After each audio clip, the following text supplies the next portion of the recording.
Compression testing the engine on the new GTI to see why is it burning oil. I want to outrule, is it the engine or not? Do I have a bad cylinder? Then I'd have to replace the engine. That would be a bad day. So we're going to find that out. Then we're going to do some much needed maintenance because it could run smoother and drive smoother. So I'm going to walk you through those things. And I want your help at the end to figure out what other things could it be if the engine is fine. Pulling the dipstick on the GTI and we can show the engine's cold, so it's a little higher than normal, but when the engine's warm, it is 1 quart low. About an hour into the drive home, which is basically the only driving it's had, I filled it up. So it's burning enough oil to concern me before we start adding power to it and such. So I got a compression test kit. We're gonna do a compression test to see if we have one of the cylinders could be bad. Hopefully not. I'm praying that it's the turbo seals or something because we're gonna do a new turbo, so that's not a big deal. While we're at it, we're gonna do maintenance and do a transmission fluid with Gear 300 from Motul, and then we have Liqui Moly 5W40, which is a thicker oil that's better. We're gonna do a engine flush treatment as well as a Ceratec treatment for extra lubrication in the oil. So hopefully we're gonna make this motor run really good. When I do start it up, it does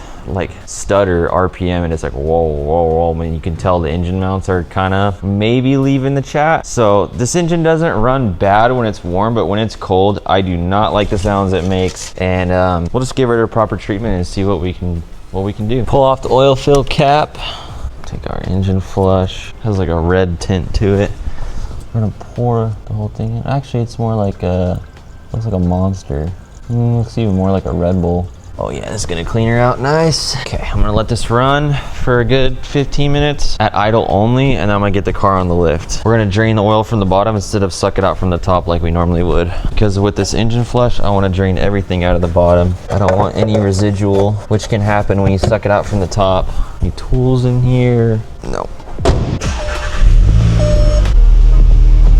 Put some air in that tire while I'm at it.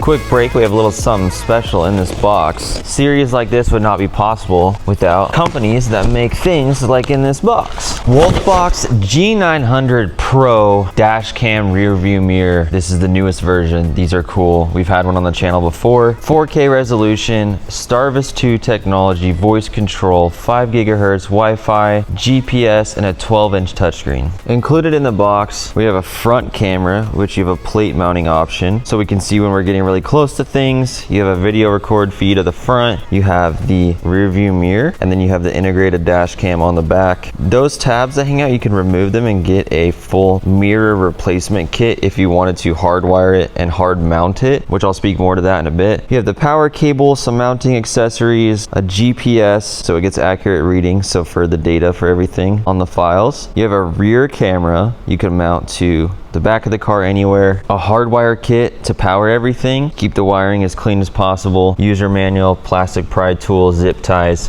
everything you need to install it. This will allow you to protect yourself. It's great to have for insurance reasons if you got in an accident or you can catch something crazy and post a viral clip. I recommend installing it permanently on the car you drive the most, and for me it's this truck. So I am going to get the hard mounting kit and do the hard wiring, but we're going to give you a demonstration on the GTI, what this looks like, what the video feed looks like, and an overall feel. We've got power source, all 3 cameras hooked up.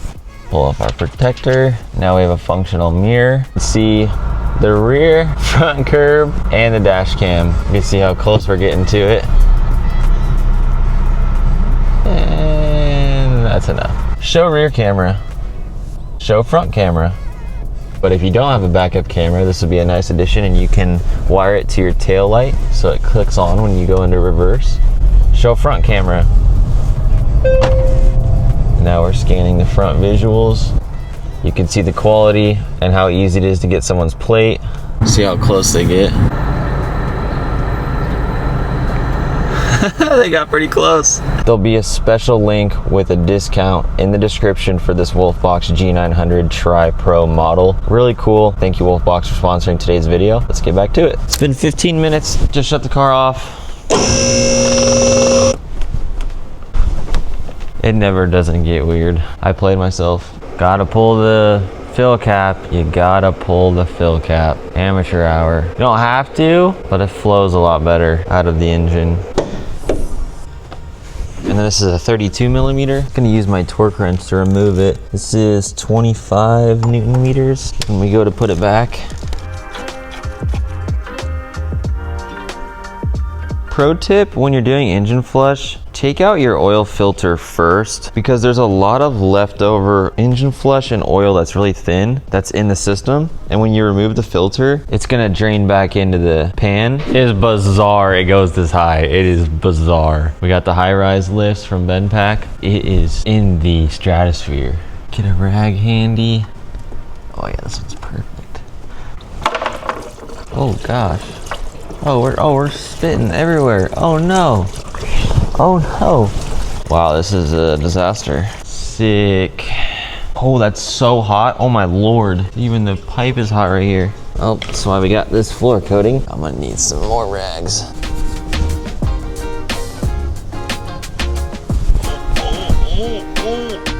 This catcher has seen better days. It's time to retire her. It's got some cracks in a couple places. The floor is so slick. Take care of you.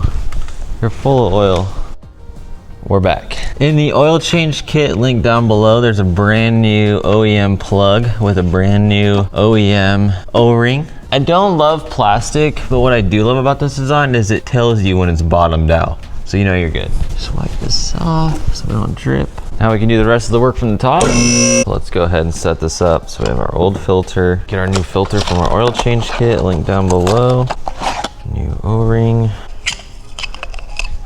Remove it. Oil on the fingertip. Get it on. Push it in. We're ready to go. Oh, this didn't come out. 25 millimeters.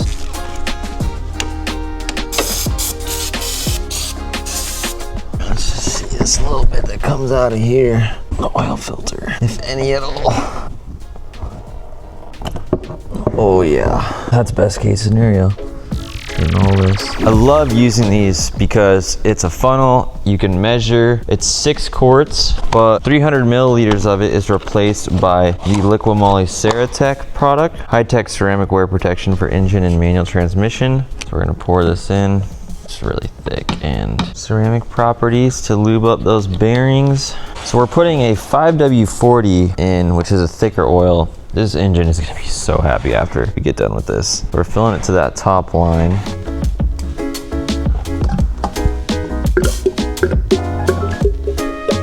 That should be good. It's ready. Got everything out of here, which is really satisfying. There she goes, dripping out like a milkshake. Put our lid on. We're back in business. Let's check the dipstick. I mean, where else is the oil gonna be, right? I just want that peace of mind before I start it. Yeah, okay. Let's get it started, let it run for a few, and then we'll check the level. Sounds quieter, no doubt. It was very ticky. Car in for a few minutes. It honestly needs a wee bit more, so I will add it. All right, oil level's perfect. Oil cap's on, drain plugs in, oil filter's tight, torque down. We're ready to do the trans fluid now. We have a T25 so we can remove the belly pan. Got a T25 here. They changed these all out. Looks like they're 7 mil. This gun is very smooth for what it costs. The only thing that's unfortunate is it's just kind of bigger. I mean, you can throw a big battery on it, which is nice, and it will last way longer. So that's a pro, but it is heavier on the wrist right now, and after a couple hours of wrenching, that adds up. But this has a nice feel. The Milwaukee is it's smooth, but it's aggressive for sure. I'm gonna have to get a flathead up in there. It's not a conversation of, oh, like you should buy the Hercules over the Milwaukee. It's a, hey, you might be able to only afford the Hercules, or maybe you need to buy 6 things. Can you save some money on your power tools so you can get multiple of them instead of just one? Found something unique. I haven't seen this in really any other videos. So that one that I'm pointing my finger to, that plastic bolt on top, it's a 19 millimeter. That is the fill plug. I'm gonna make sure that comes out smooth first. Perfect. This is a really interesting fill plug. Like a rolling ball. Huh. Interesting. Okay, that's out. Now we have a 10 mil Allen head. Get that in there firm. Pull on that. Glad I'm changing this, it's kind of dirty. I'll let this get to a little baby stream. Got the brand new bolt that came in the fluid change service kit. There was a washer that came with this, but there wasn't one on it just now. And the flange at the bottom, at the base of this bolt, makes me comfortable with how it's sealed. So we're gonna tighten this to 30 Newton meters. So we have the Gear 300, it's gonna take 2.3 liters. So we are going to use 2 and some change. That's why we have 3 bottles total. I have my hand pump. This doesn't seem like the easiest one I've done, but I'm gonna stick that hose up in there. I'm gonna put a video on screen of what it looks like up in there from my little spy cam. I'm gonna position this on the starter, and then I'm gonna push this in here. And it's gonna become arm day and shoulder day. I have to hold it with my right hand. This is the 3rd bottle. If your GTI has a plastic fill cap, that means that it's not gonna show when it's full. So just measure 2.3 liters, then you put it in. If you have a drain plug that's more accessible and it's the metal kind and it's the same plug as the drain, then it will drip out the top when it's full. So you don't really have to measure, you just do 2. And then when you get on the 3rd bottle, you pump it. And if it starts running out, you know it's full. But on these ones with the plastic fill plugs, you need to make sure you only put 2.3 in there because it will take even more than 3 and you'll overfill it. So we could take the plug and start threading it back in. Just got back from the Volkswagen dealer because I needed to get a new fill plug. This snapped off. It was so brittle, it didn't even torque on it. I was looking up, I'm pretty sure from everything I found, this little ball bearing, this is like a pressure release mechanism. So let's get this in there. It's way up in here. The way these are set up, with these thread locker already on this plastic fill plug, I'm like, they don't even ever want you to take this out. Okay. Leave it just snug. Belly pan's back in, fill is in, plug is in. We got the right amount of fluid, everything's good to go. We can lower the car now. First things first, just take your engine cover off. I already popped it off, and then we're going to remove all the coil packs and get to the spark plugs and pull one out one at a time. I think it's 10 mil ratchet and socket. Austin came over to wrench with me. He's getting the ground straps off and he's holding the wire in place so you don't bend that. Looks like one of them already got bent a little bit from the previous owner. So you could take those all the way off and set those nuts in the toolbox. This is the high pressure fuel pump right here. I'm gonna go ahead and unplug it. Okay, so there's a green dot on top of this plug. You push down. I don't think this has ever been removed. Bury on there. There it goes. Where my finger is, you press down and you just need to wiggle it enough to get that debris that's holding it in to release smoothly. So just firm pressure, super slow, be patient, and we got that off. We don't want to break that. To be extra safe, we have this off, and then this is the plug on the right side of the manifold for the injectors. It's the top one of the 2. You can see on the bottom there's a tab that you need to pull out, and then you press it down like that and then wiggle it out. To get that red tab out, I use this little 90-degree pick tool. Super useful. All these type of little tools are in the master Amazon list in the description. Now the car won't start and it will crank over though, so we can do the compression test and not have to worry. Yeah, you can pull off the 10 mils now for the ground straps. Austin's working on that, and then I'm gonna come in here. We're gonna take that 90-degree pick and stick it in this hole and then wait for it to kind of click. It released. So let's do this 4th one. Now all 4 are loose, so we're gonna remove each ground strap out of the way and then slide our connectors off. All 4. Now Austin can go back in here with these 10 mils and pull out each of these bolts, and then we'll pull out each coil pack.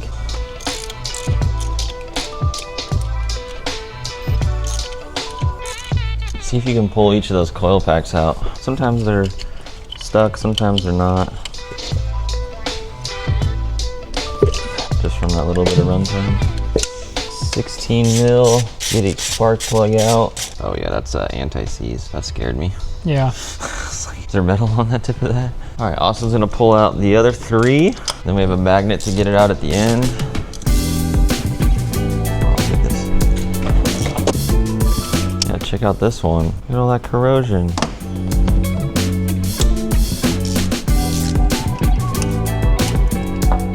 I'm checking the ring gap, and this first one is a 0.28, so most people are running 0.28 with like a stage 2 tune. I'm reading in 0.32, which is a 0.8 millimeter. So these are tightened up a smidge, but it seems like they're consistent at 0.28. But these look like they've seen and had better days. Yeah, those are all consistent. Cool. So we're hoping between 160 and 180. Go ahead. All right. So cylinder 1, we're at a little over 180. That's great news. Let's go over to 2.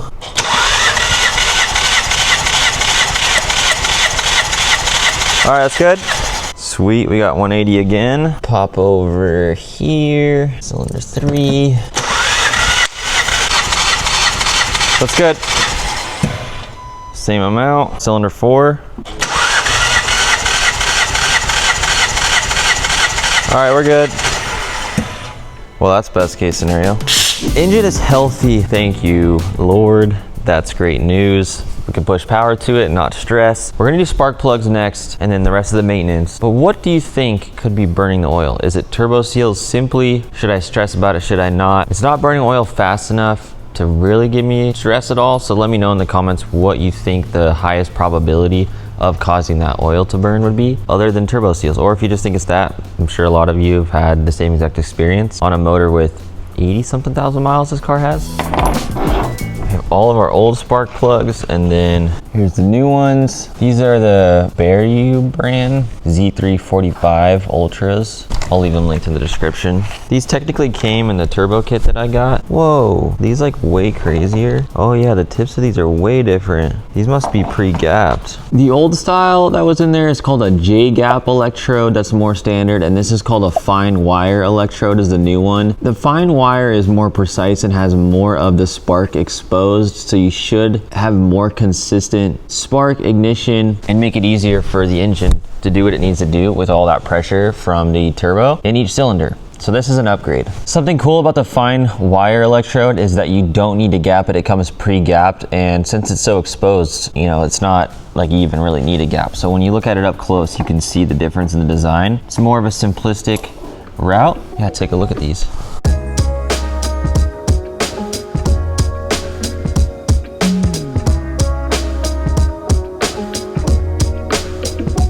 I'm gonna take the magnet and drop each spark plug in there. Thread it on by hand, be very careful. And then we'll come back with a torque wrench. I should have a socket with a magnet in it, and I don't know where it is. I did just move into this shop, so it's probably somewhere else. So that's why I'm using this separate magnet. Otherwise, I'd just be having a easier time with the socket straight in there.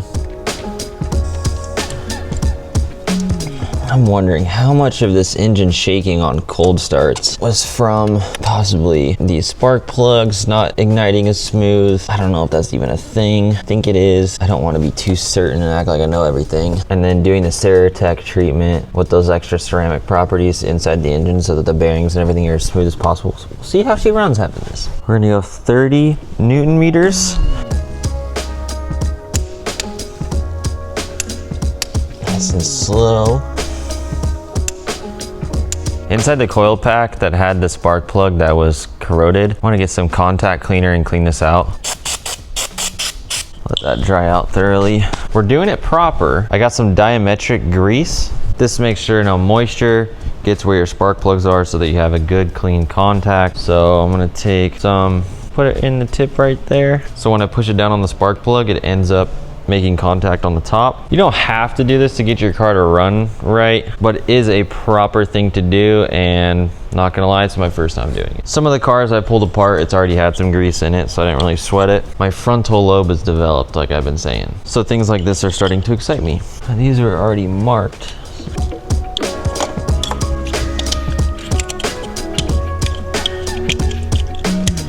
All right, all those are in. Drop the bolts in. I got some Hercules powered tools recently to test out, so I can let you know if they're the move or not. This is like one of my first, this is the first time I've used it on a car. So far they feel nice. It is a different shape than Milwaukee, which is what I have before and I really liked already. But I'm gonna keep using them and I'm gonna report back my thoughts and feelings. All right, put the ground straps back on, walking these nuts on tight as I can get by hand. Snug, snug, snug, snug. Gonna plug my injector wire back in. High pressure fuel pump wire back in. Make sure that red tab is pushed in. Make sure these are clicked in. All four. Oh, there's a sub wire already. Well, that's nice. I don't have to run that myself. It's already in the car. Let's start up the engine, see how it runs, if it's any smoother, hopefully. And then I'm gonna throw in the Liqui Moly engine flush, and we'll drain the oil, do a proper oil change, and put the Ceratec in it, and see how it feels after that. So I wanted to see if the engine was gonna be shaking. It sounds smoother so far. Sounds a lot smoother back here. I do have a check engine light.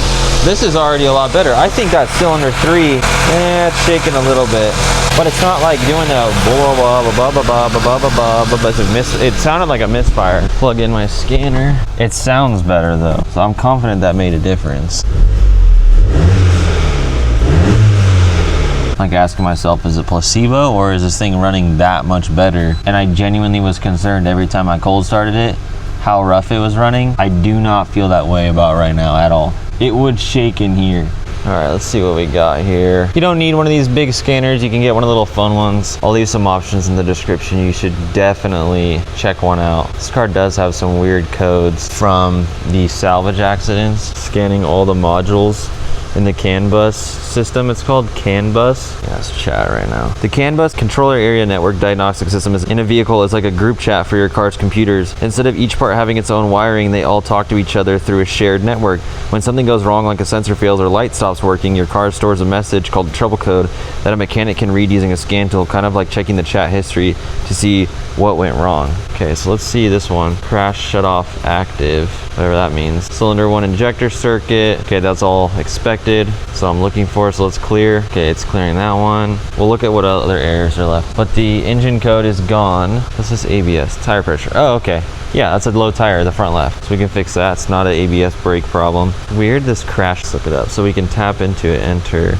Then I can hit read DTC, code search, it'll open Google Chrome. So I had a problem with transit once, crash sensor tripped when took passenger door. The sensor was behind glove box. Press the top of it back down and it was all good again. It's easy with VAGCOM, enter 19 gateway, basic settings, reset of reversible crash shut off. So it looks like fixable. So I'll have to look more into that later. That's what's cool about these big screen ones, and some of the apps have it too, but you can just tap into Google search right away. Cool.